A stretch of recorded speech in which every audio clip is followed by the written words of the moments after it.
عليكم ورحمة الله تعالى وبركاته. ولا له قال سو دوادا محل عنايا قفك دايتك كجرا قدadiisa gabdha iga soo codsaday hablo oo yiri maxaan cunaa markaan dheydka ku jirno kala qada ahaan aniga intaan maanta cunayaan marka idila wadaagaya qadadayda maadaama aniga ku jiro dadka oo hilibka iska ridaya marka waxaan sameeynayaa insha Allah bismillaah karim halkan waa xabad roodhi oo madow roodhida smariska madow weeye waxa weeye laba jabo digaaga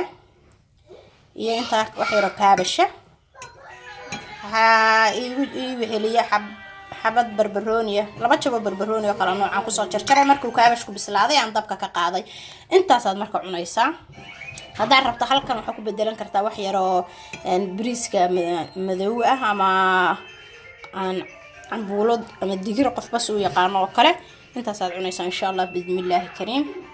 inta hadda iska yareyso caloosha ma aragtay cunto badan gelin dhawaado hilibku ka dhacay la isku ma haya taas ma fahanteen